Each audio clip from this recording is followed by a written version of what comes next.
আসসালামু আলাইকুম এভরিওয়ান, আমি ট্রেড উইথ তানভীরের পক্ষ থেকে আমি তানভীর আপনাদের সবাইকে আমার নতুন ভিডিওতে স্বাগত জানাচ্ছি।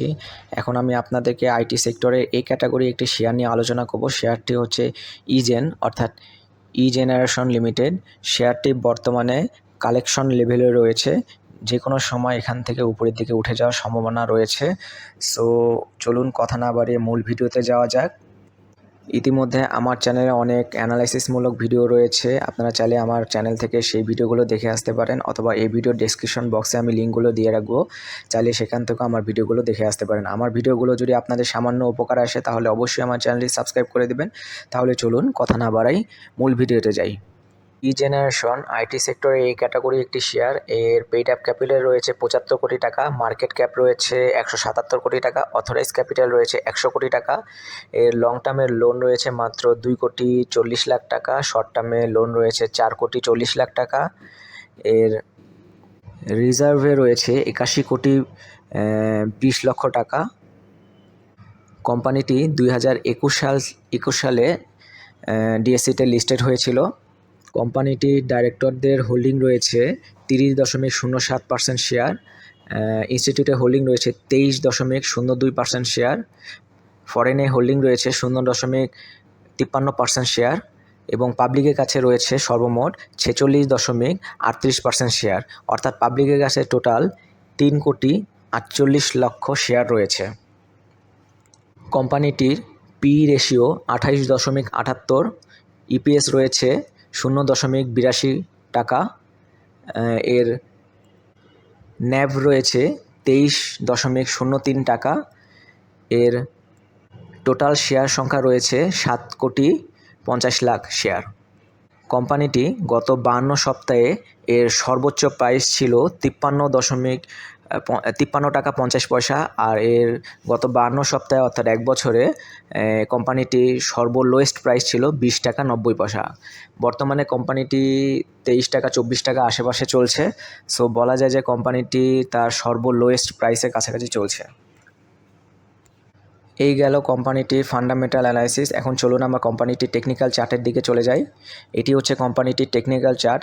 এখানে সকল কোম্পানিটি স্টাবলিশ হওয়ার পর থেকে সকল সাপোর্ট এবং রেসিস্ট্যান্টগুলো সুন্দরভাবে দাগানো রয়েছে। আপনারা চাইলে এটি একটি স্ক্রিনশট দিয়ে রাখতে পারেন। যারা এই কোম্পানিতে অলরেডি ইনভেস্ট করেছেন অথবা এই কোম্পানিতে ভবিষ্যতে ইনভেস্ট করতে চলেছেন বা ইনভেস্ট করতে ইচ্ছুক, তাদের সকলের এই স্ক্রিনশটটি কাজে লাগতে পারে, কারণ এখানে সকল সাপোর্ট রেসিস্ট্যান্টগুলো সুন্দরভাবে দাগানো রয়েছে।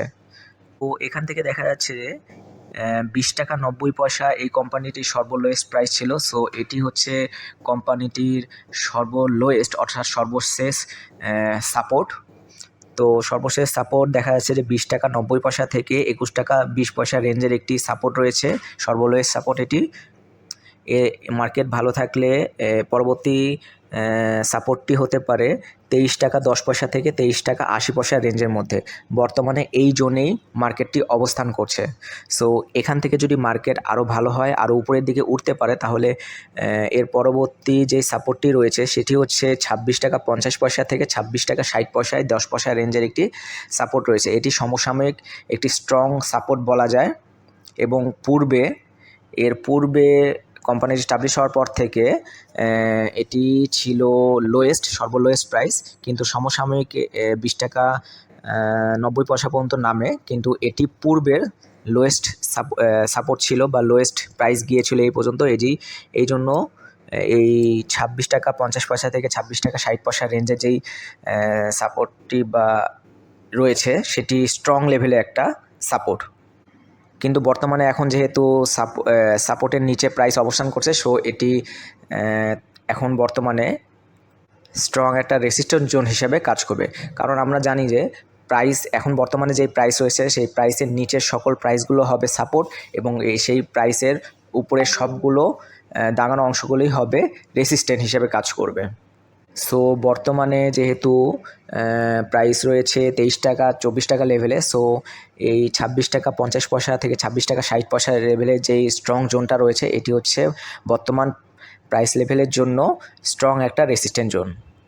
মার্কেট যদি ভালো থাকে তাহলে পরবর্তী যে রেসিস্ট্যান্ট জোনটি পাবে সেটি হচ্ছে 32 টাকা 40 পয়সা থেকে 32 পয়সা 50 পয়সা 32 টাকা 50 পয়সা রেঞ্জের একটি রেসিস্ট্যান্ট। এটি মার্কেটের জন্য একটি মোটামুটি মিড লেভেলে একটা রেসিস্ট্যান্ট, সমসাময়িক একটা রেসিস্ট্যান্ট। এর পরবর্তীতে মার্কেট ভালো থাকলে 34 টাকা 30 পয়সা থেকে 35 টাকা লেভেলে একটি মোটামুটি মিড লেভেলে একটা রেসিস্ট্যান্ট পাবে। এর পরবর্তীতে মার্কেট আরও ভালো হলে 37 টাকা 70 পয়সা থেকে 38 টাকা 50 পয়সা লেভেলের একটি